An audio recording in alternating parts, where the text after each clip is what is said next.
Now on First at 4, the man married to the mother of the missing Idaho kids is charged with hiding their remains. Thanks for joining us, everyone. I'm Tom Sherry. It's good to have you with us here tonight. I'm Whitney Ward. We begin tonight as Chad Daybell is now facing 2 felony charges of destruction of evidence. This is in the case of those 2 missing children out of Rexburg, Idaho. And today, family members say the human remains that were found on Daybell's property are in fact those of the missing children. We turn straight to Regina On now, who has been following this case, and investigators, of course, getting a huge break in this months-long investigation. Regina?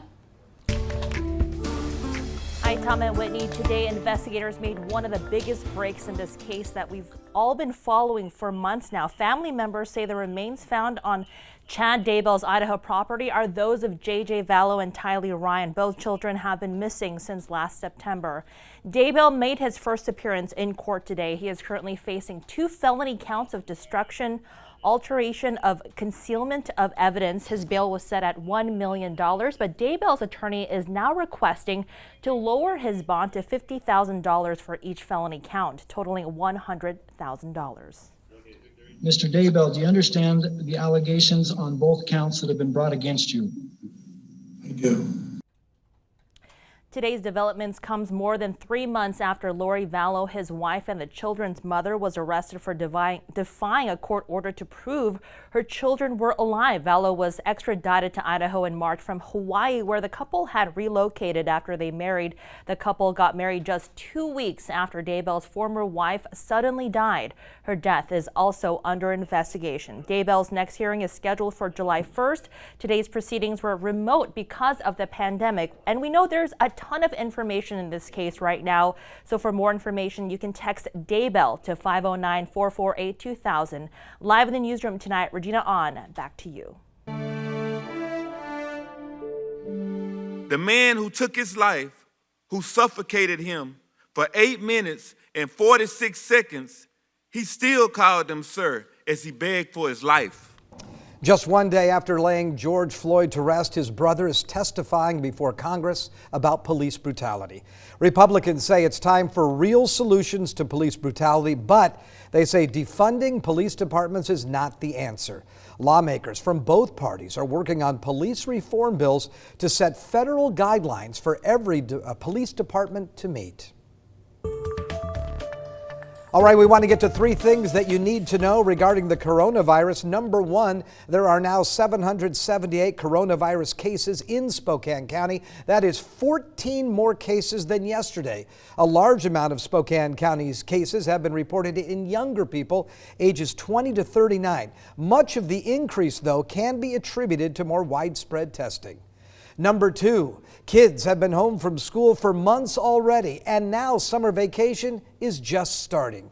Summer camps are deciding how they will operate amid the pandemic. Some are closing, while other camps are opening with changes. It all depends on what phase their county is in. For now, there are several camps planning on opening, and we've made it easy for you to see which camps are open and accepting registration. All you have to do is text the word CAMPS to 509-448-2000, and we will send you a link. Number 3, Spokane County Commissioners have approved a measure last night that will provide free PPE to small businesses in Spokane County. The county says the PPE will be made available to businesses with less than 49 employees. Some 16,000 businesses in the county qualify for that.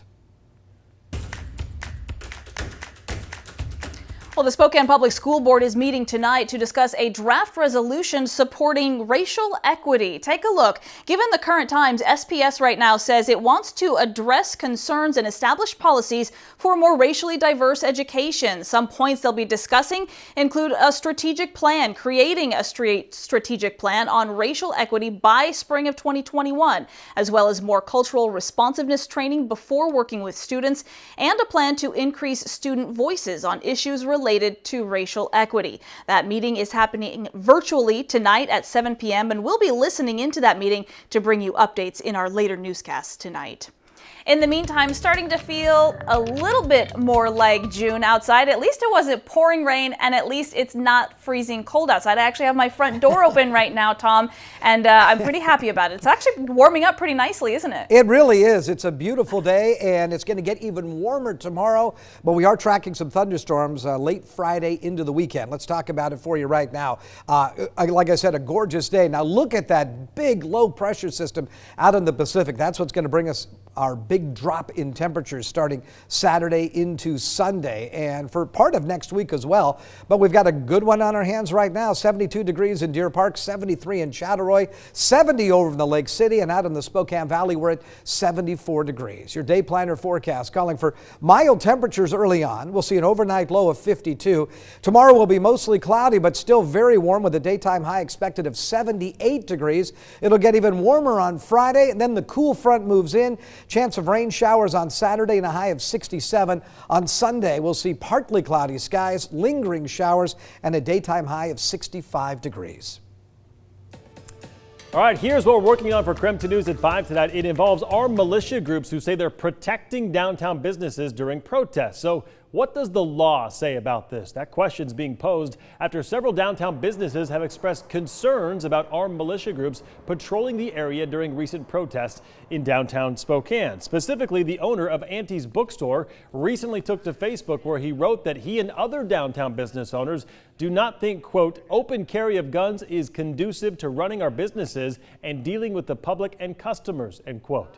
Spokane police say they haven't contacted the armed militia members because they haven't committed any crimes during the protest. Washington law doesn't prohibit the open carrying of firearms, though there are some restrictions in place. Our Amanda Rowley will dive into that, and she'll hear more from downtown business owners. That story coming up on KREM 2 News at 5 tonight. Thank you, Mark. We will continue to highlight our local seniors. A big shout out goes out to Thomas Collins right there. He is a senior at Medical Lake High School, and he plans to attend Eastern Washington University in the fall. Go Eagles. Thomas, your family is very, very proud of you. So please keep sending us in your submissions. You can text it to 2020 to 509-448-2000, and we will gladly send you a submission link.